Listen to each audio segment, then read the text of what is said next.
Hey, I'm Jim, I'm Heather. I'm Sarah. I'm Sean. and we're with, GamersVoice.com. and we're gonna bring you behind the scenes for E3 2013. Check out the EA booth.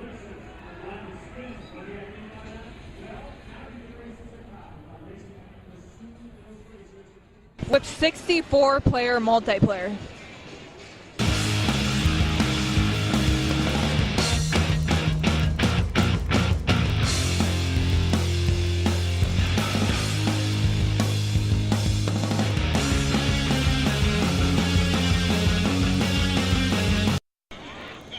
So we're here at the Sega booth, and we're checking out Sonic: The Lost World, which is a Wii U exclusive.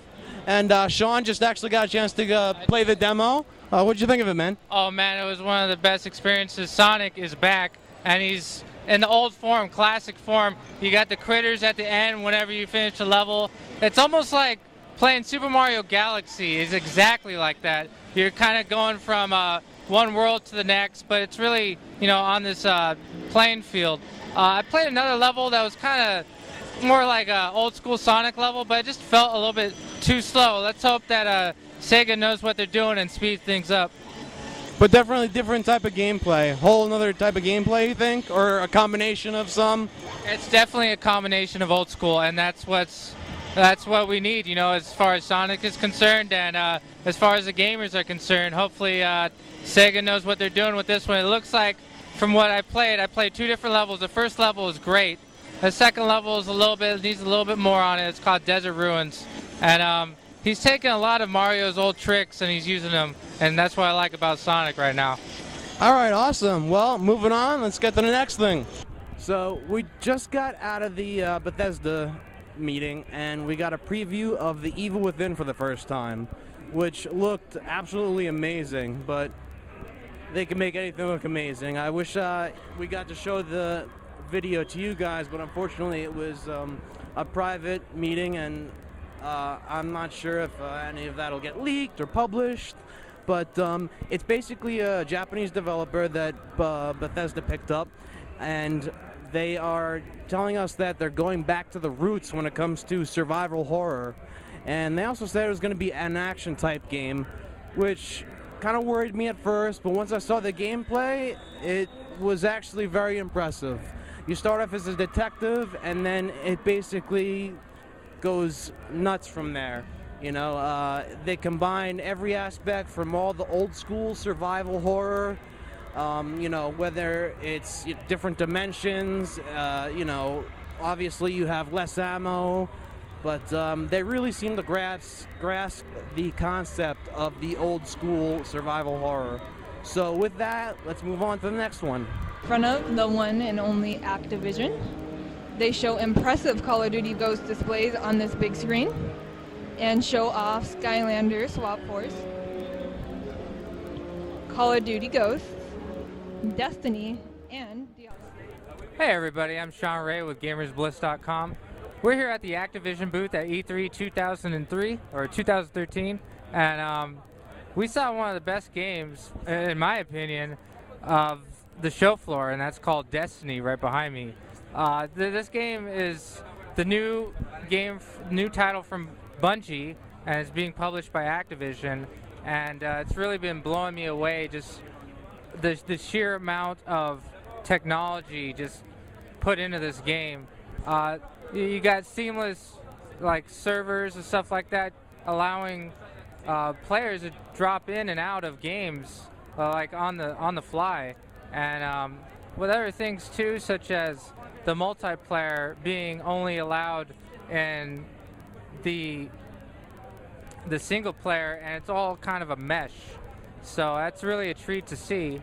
The sheer polish of the game as well is just breathtaking. Another thing I want to touch on is the game is almost like Borderlands and a Call of Duty game and a Horde mode all put into one. So you're really getting the complete package as far as Destiny is concerned. And it's my E3 pick of the year. Oh yeah. Yeah, it's just too bad it was pushed back to 2014. This is Jim from GamersBliss.com again, and we got Bethesda right here. I just got done playing Wolfenstein: The New Order, which is the next Wolfenstein game in the franchise, and it was actually pretty damn amazing. There's no multiplayer in the game, unlike the last Wolfenstein game, but it seems like they've just strictly concentrated on the single-player aspect of the game, and it is pretty damn interesting. Every single weapon in the game has at least one alternate firing weapon. You may not have it unlocked right away, but it just makes for... the weapons in the game are unbelievable. You can dual wield pretty much any weapon almost in the game.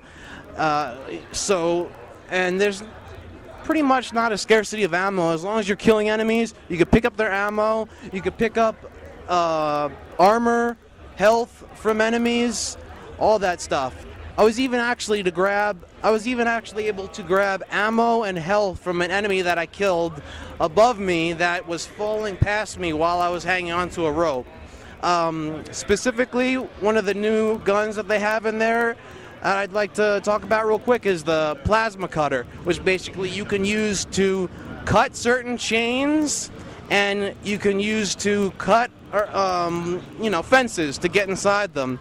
Sometimes you've seen that kind of stuff in movies, but it was really cool, and it was a lot of fun, killing all the Nazis, and it seems more of like a reincarnation of the original Wolfenstein 3D as far as the story, the plot, and when it comes to the gameplay, you feel like you can just jump right into it.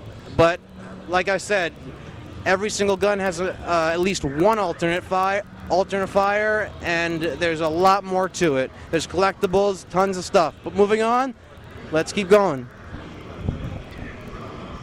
I'm standing in front of Capcom right now, and it looks like Dead Rising 3 has let some zombies loose. Come on, let's go check it out.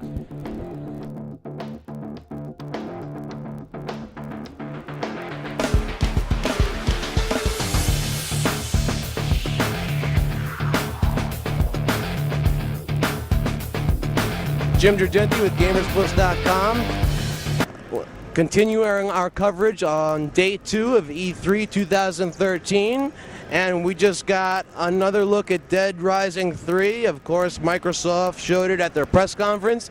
It will be an Xbox One exclusive.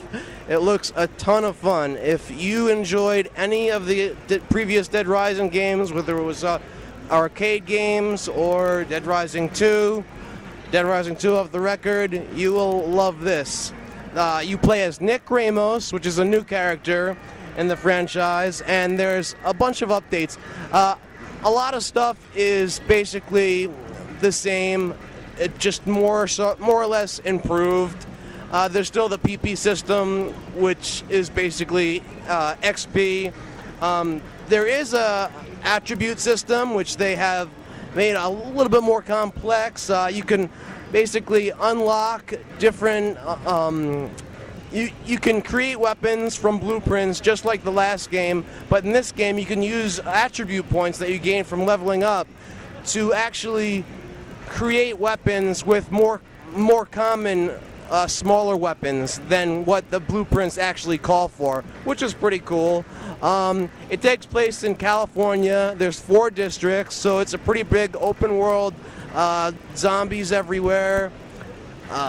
You're going to be able to use the Smart Glass app from your tablets or phones or whatever with it, and from that you can not only call in a drone strike and then get upgraded to an airstrike, like you may have seen at the Microsoft press conference, but you can also use the Xbox Smart Glass app to actually mark special areas or find special areas throughout the game, whether it's a gun shop or something, and you can literally mark it in game where you need to go to find that area. So that's pretty cool. Driving is a huge part of the game because it's an open world game. You'll be driving everywhere. Of course, clothing is back. There's an improved zombie AI system.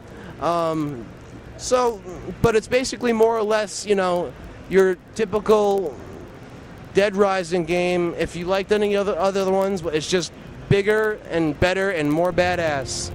Hey everybody, I'm Sean Ray with GamersBliss.com. We're continuing our coverage in day 2 at the Konami booth of E3 2013. The title that we want to talk about is Metal Gear Solid 5, and there's a lot of confusion about the game because at first it was revealed that there is a separate title called The Phantom Pain, and then later it was confirmed that The Phantom Pain is indeed Metal Gear Solid 5. A couple things about Metal Gear Solid 5 is that David Hayter isn't going to be returning for his landmark role as Solid Snake, or actually Bit Boss, who is actually the key character in this game. Kiefer Sutherland is going to be assuming the role because of they want, I guess, more of a deeper, raspier voice, maybe a little bit more gritty, you know. The game is open world, and it looks to come to Xbox One and PS4. So it is indeed a next-gen title, and Hideo Kojima is going to blow us away again with a totally new system. It uses a Fox engine, and I couldn't be more excited about it. We also have some more Metal Gear Solid news called Metal Gear Solid Legacy. This is the title behind me. This actually is a PS3 exclusive. It's going to be out in 2013, and it holds 8 Metal Gear Solid titles and the original Metal Gear titles on the NES, as well as 2 digital cover graphic novels. So expect that to drop for around $50 this holiday season, and we couldn't be more excited for the Metal Gear franchise. I'm Jim Giorgenti here at GamersBliss.com, and again, we're continuing our behind-the-scenes E3 2013 coverage, and we're upstairs in the meeting rooms where everybody gets private meeting rooms, which is definitely a plus for anybody that's in the press or media. And we just got done seeing Witcher 3, which will be only on the next-gen consoles and the PC. So it'll be out for Xbox One, PlayStation 4, and obviously the PC again, like I said. And it was absolutely amazing. It was very impressive. I will say this. I mean, the world is huge, and it's a unique RPG. Any Witcher fan anybody that's a fan of the franchise will know that The Witcher in general is a unique RPG, but it was phenomenal. There's an improved combat system, as well as, like I mentioned before, the world is huge, and there's no loading times when it comes to travel. You can travel on horseback, you can travel by boat. But more importantly is that you can unlock fast traveling, and when you fast travel, it's literally just like that, fast travel, no loading times whatsoever, and it was absolutely incredible. Obviously, the graphics were very impressive, just like we've seen pretty much most of the games on the Xbox One, PlayStation 4, and PC can do amazing graphics. So it wasn't surprising, but very impressive still. We're going to continue our E3 coverage. It's day 3 here, the last day. I'm a little tired from all the parties, but we're going to keep on rolling. Welcome to the Ubisoft booth. Now, if you're not excited for most of the games on their lineup this year, you're nuts. The Crew, we got hands-on with that yesterday. Simply amazing. Here we also have a live demo of South Park: The Stick of Truth. Hilarious. And there's so much more here at Ubisoft. They made a huge presence here at E3. One of Ubisoft's newest titles and holder of some of probably the most awards at the show. Look at all of this. Now that game is going to be the game. Also at Ubisoft is Splinter Cell Blacklist. And here we get some wonderful pictures to take back. They will put you in front of a green screen and put you right in a picture